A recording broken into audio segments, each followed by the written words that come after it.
Okay, hopefully no one's going to come over and bother us.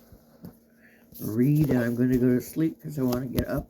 And then it's getting closer and closer to 2 in the morning when I'm going to rise. I didn't realize that Robbie Coltrane, who played Hagrid, had died. And I wanted to learn more about him. He was such a lovely guy. Okay, let's read chapter 3. If you remember, Lewis just got done with his early morning date with Thresha.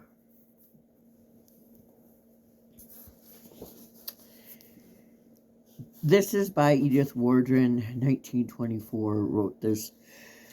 She was the first female fiction writer to win the Pulitzer Award. Crucial moment Lewis had always known would be not of his farewell to Trichy, but of his final interview with his father. On that, everything hung. His immediate future, as well as his more distant prospects. As he stole home in the early sunlight over the dew-drenched grass, he glanced up apprehensively at Mr. Racy's window, thanked his stars that they were still tightly shuttered. There was no doubt, as Mrs. Racy said, that her husband's using language before ladies showed him to be in high good humor, relaxed and slippered, as it were, a state his family seldom saw him in, that Lewis had sometimes impertinently wondered if to what awful descent from the clouds he and his 2 sisters owed their harmonious being. It was all very well to tell himself, as he often did, that the bulk of his money was his mother's, and that he could turn her around his little finger. What difference did that make? Mr. Racy, the day after his marriage, had quietly taken over the management of his wife's property, and deducted from the very moderate allowance he accorded her all her little personal expenses, even to the postage stamp she used, and the $1 she put in the plate every Sunday. He called the allowance her pin money, since, as he often reminded her, he paid all the household bills himself, so that Mrs. Racy's quarterly pittance could be entirely devoted, if she chose, to frills and feathers, and will be, if you respect my wishes. You know what? He's using her money to pay bills, but it's her money, and some of the bills are his. So he's just trying to, sound better than he is. He always added, "I like to see a handsome figure well set off, and not to have our friends imagine, when they come to dine, that Mrs. Racy is sick above stairs, and I replaced her by a poor relation in El Paso." Well, I just read this, and I didn't know what that was, and I just went over it, but this time we're going to actually take a peek, okay? No, better not. I don't know how this phone responds to me going to Google. ALLAPACCA.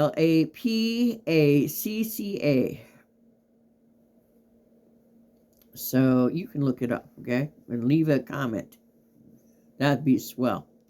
In compliance with which Mrs. Racy, at once flattened and terrified, spent her last penny in adoring herself and her daughters, and had to stint their bedroom fires and the servants' meals in order to find a penny for any private necessity. In other words, they had to go without fire and just lay on blankets.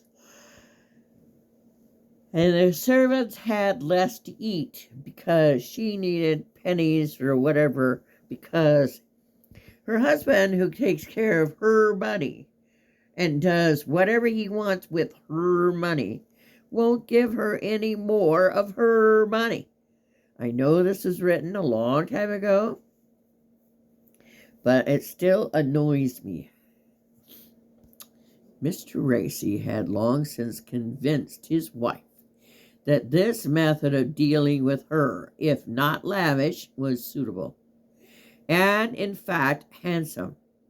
When she spoke of the subject to her relations, it was with tears of gratitude for her husband's kindness in assuming management of her property, as he managed it exceedingly well. Her hard-headed brothers, glad to have their responsibility off their hands, and convinced that if left to herself, she would have muddled her money away in ill-advised charities, were disposed to share her approval of Mr. Racine, though her old mother sometimes said helplessly, "When I think that Lucy Ann can't as much have a drop of gruel brought up to her without his weighing the oatmeal." But even that was only whispered, lest Mr. Racy's mysterious faculty of hearing what was said behind his back should bring sudden reprisal on the venerable lady to whom he always alluded with a tremor in his genial voice as "my dear mother-in-law," unless, indeed, she will allow me to call her more briefly, but more truly, "my dear mother." To Louis hereafter, Mr. Racine had melted the same measure as to females of the household. He had dressed him,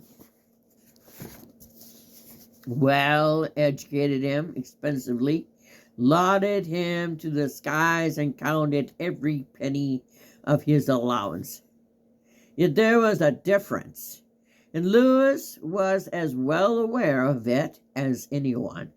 The dream, the ambition, the passion of Mr. Racy's life was, as his son knew, to found a family, and he had only Louis to found it with. He believed in primogeniture. I don't know what that is either, so primogeniture, primogeniture, in heirlooms, in tails, estates, in all the rituals of the English landed tradition.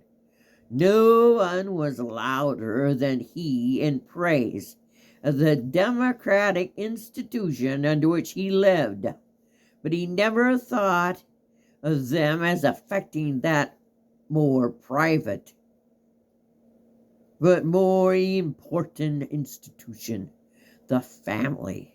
And to the family all his care and all his thoughts were given. The result, as Louis dimly guessed, was that upon his own shirking and inadequate head was centered all the passions contained. In the vast expense of Mr. Racy's breast, Lewis was his own very own, and Lewis represented what was most dear to him, and for both these reasons Mr. Racy set an inordinate value on the boy, and a quite different thing, Lewis thought, from loving him. Mr. Racy was particularly proud of his son's taste for letters. Himself not a wholly unread man, he admired intensely what he called the cultivated gentleman. Kitty. And that was what Lewis was evidently going to be.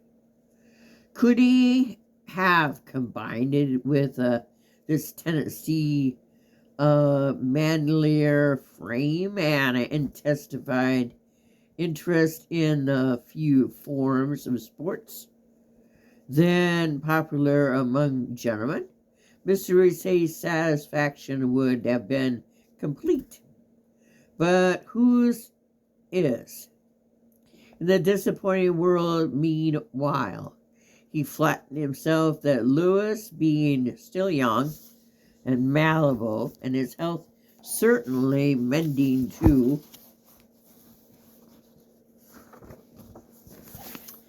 years of travel and adventure might send him back a very different figure, physically as well as mentally. Mr. Racy had himself traveled in his youth and was persuaded that the experience was formative. He secretly hoped for the return of a bronze and broadened Lewis, seasoned in independence and adventure, and having discreetly sown his wild oats in Wharton pastures where they would not contaminate the home crop. All this Lewis guessed, and he guessed as well that these 2 wandering years were intended by Mr. Racy to lead him to marriage and establishment after Mr. Racy's own heart, but in which Lewis was not to have even a consulting voice. He's going to give me all the advantages for his own purpose, the young man summed up as he went down to join the family at the breakfast table. Mr. Racine was never more pleasant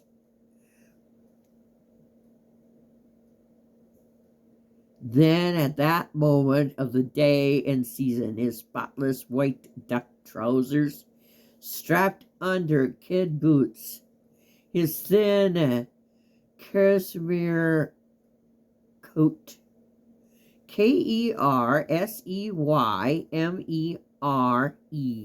coat,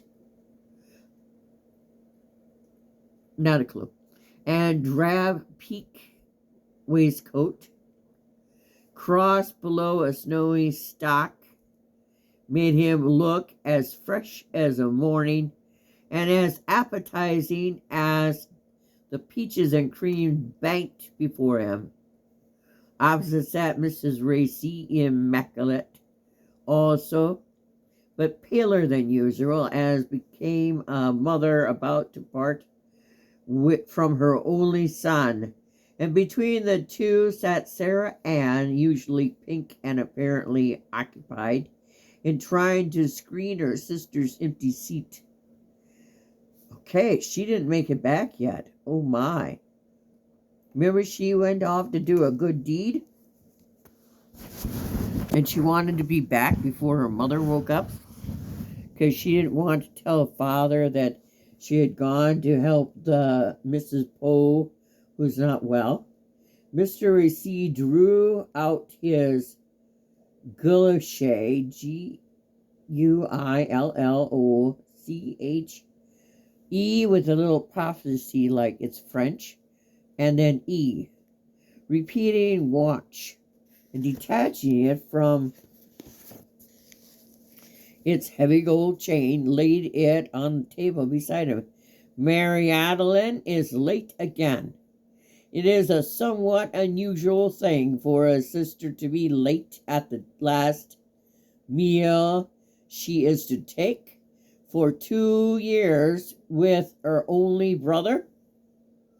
Oh, Mr. Racy, Mrs. Racy faltered. I say the idea is peculiar. Perhaps, said Mr. Racy sarcastically. I am going to be blessed with a peculiar daughter. I'm afraid Mary Adeline is beginning a sick headache, sir. She tried to get up, but really could not, said Sarah Ann in a rush. Mr. C. only replied was to arch ironic eyebrows, and Lewis hesitantly intervened. I'm sorry, sir, but it may be my fault. Mrs. Racine paled as Sarah Ann purpled, and Mr. Racine echoed with punctuals. I can't say it. Punctilous. Credulously. Your fault? It being the occasion, sir, of last night's too sumptuous festivity. Ha ha ha ha! Mr. Racine laughed, his thunderous insistency dispelled. He pushed back his chair and nodded to his son with a smile, and the two, leaving the ladies to wash up the teacups as was still the habit in genteel families, betook themselves to Mr. Racine's studies. What Mr. Racine studied in this apartment, except the accounts and ways of making himself unpleasant to his family, Lewis had never been able to discover. It was a small, bare, formidable room, and a young man who never crossed the threshold, but, when sinking of his heart, felt it sink lower than ever. Now, he thought, Mr. C. took the only easy chair and began.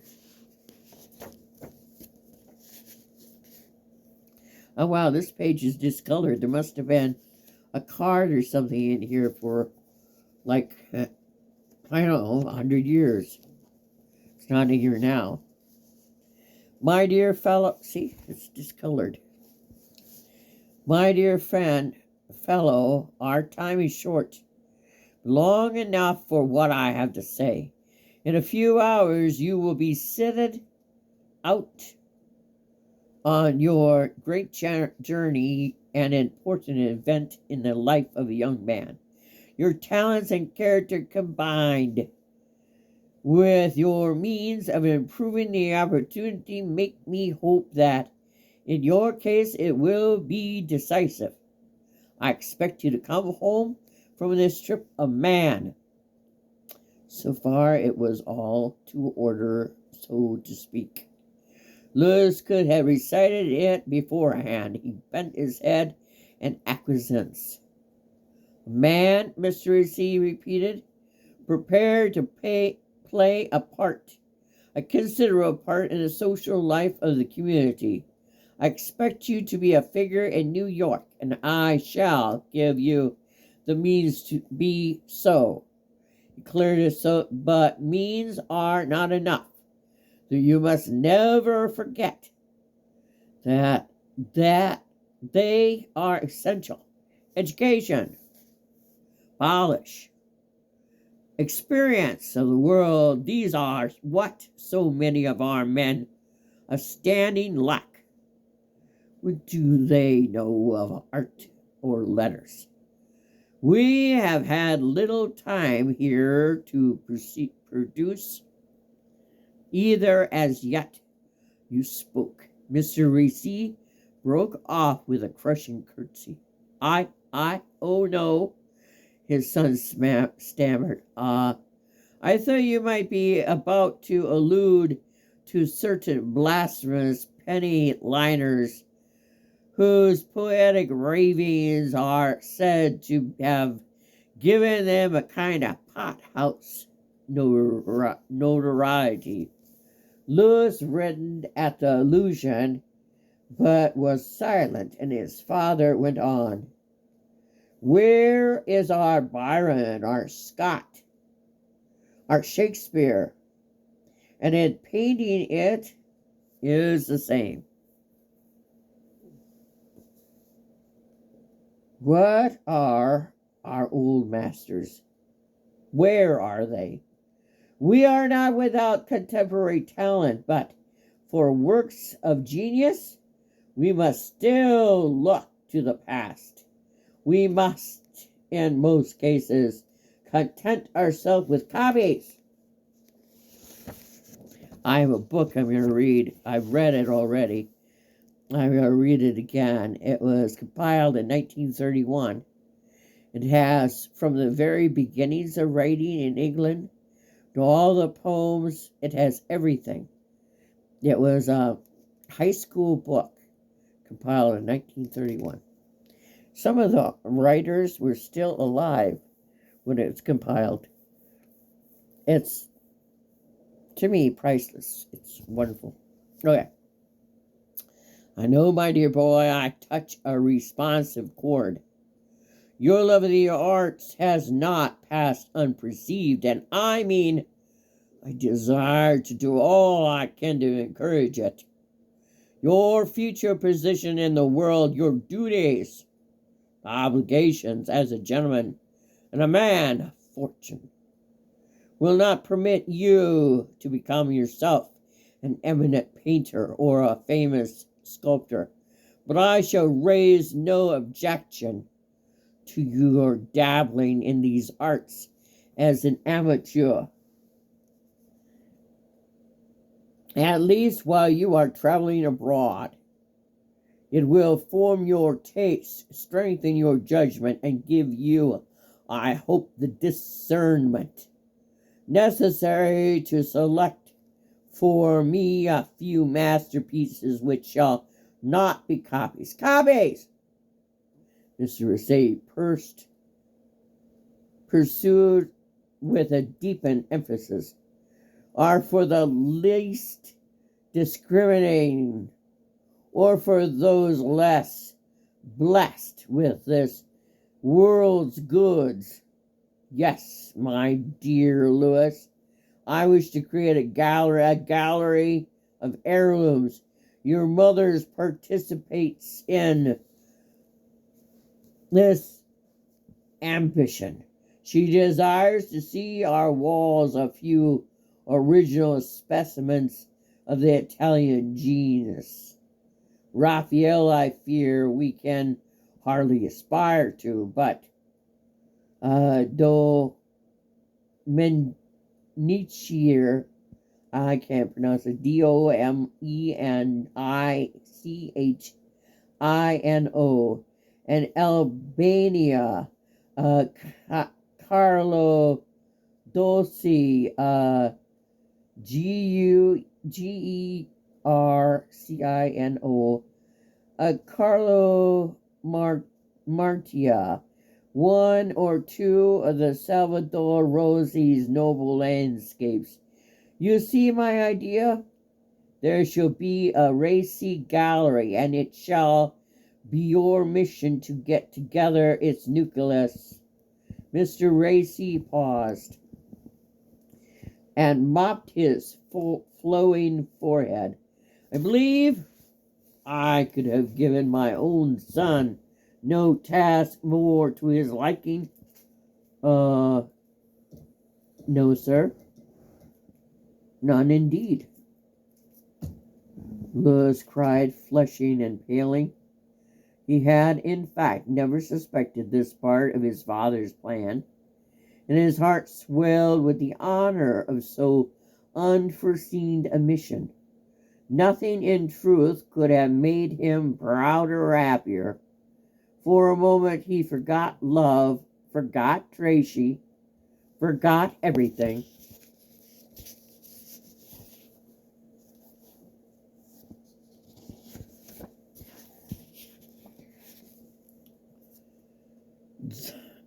But the rapture of movie among the masterpieces, of which he had so long dreamed, moving not as a mere hungry spectator, but as one whose privilege is, it should at least be to signal out the carrying away some of the lesser treasures. He could hardly take in what had happened, and the shock of the announcement left him, as usual, inarticulate. He heard his father's booming on, developing the plan, explaining with his usual pompous precision that one of the partners of the London bank in which Lewis funds were deposited was himself a noted collector, and had agreed to provide the young traveler with letters of introduction to other connoisseurs, both in France and Italy, so that Lewis' acquisitions might be made under the most enlightened guidance. It is, Mr. Racy concluded, in order to put you on a footing of equality with the best collectors that I have placed such a large sum at your disposal. I reckon that for $10,000 you can travel for 2 years in the very best style, and I mean to place another 5,000 to your credit." He paused, and let the syllables drop slowly into his son's brain. $5,000 for the purchase of works of art, which eventually, remember, will be yours and will be handed on, I trust, your sons' as long as the name Racy survives. Length of time, Mr. Racy's tone seemed to imply, hardly to be measured in periods less extensive than those of the Egyptian dynasty. Lewis heard him with a whirling brain. $5,000. The sum seemed an enormous, even in dollars, and so incomparable larger than translated into any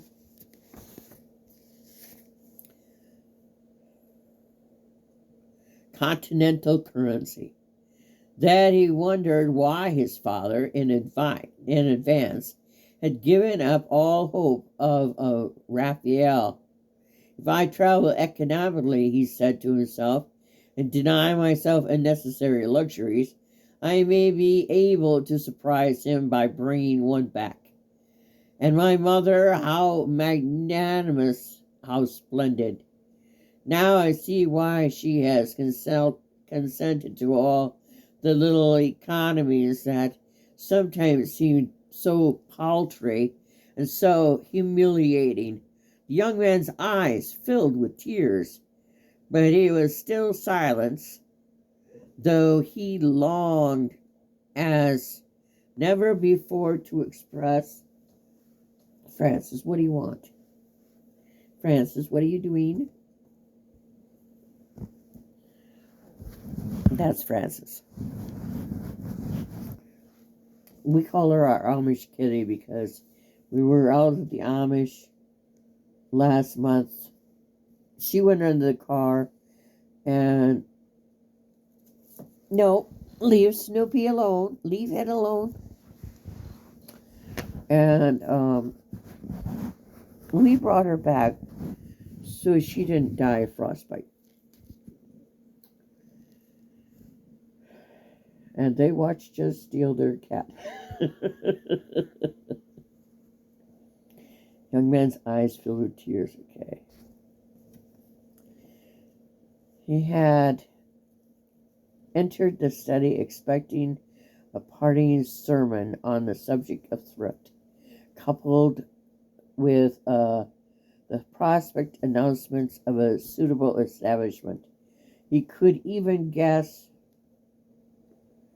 the particular Hassan girl his father had in view. And instead he had been told to spend his princely allowance in a princely manner and to return home with a gallery of masterpieces. At least, he murmured to himself, it shall contain a Correggio, Correggio.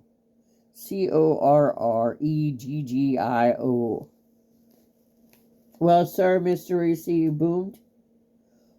Oh, sir, his son cried and flung himself on the vast slope of the parental waistcoat. Amid all this accumulated joy, there murmured a deep down in him a thought that nothing had been said or done to interfere with his secret plans about Tracy. He seemed almost as if his father had tactfully accepted the idea of their unmentioned engagement, and Lewis felt half guilty at not confessing to it then and there. But the gods are formidable, even when they unbend, never more so. Perhaps then at such moments. Okay. We'll start part 2 tomorrow. That's the end of chapter 5. 3. Or chapter 3. Okay, cool. She's up to something. I don't know what she's doing. And that's Chester.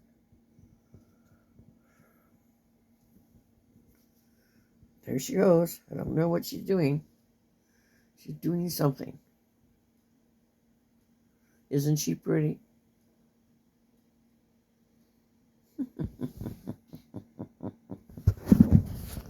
Good night.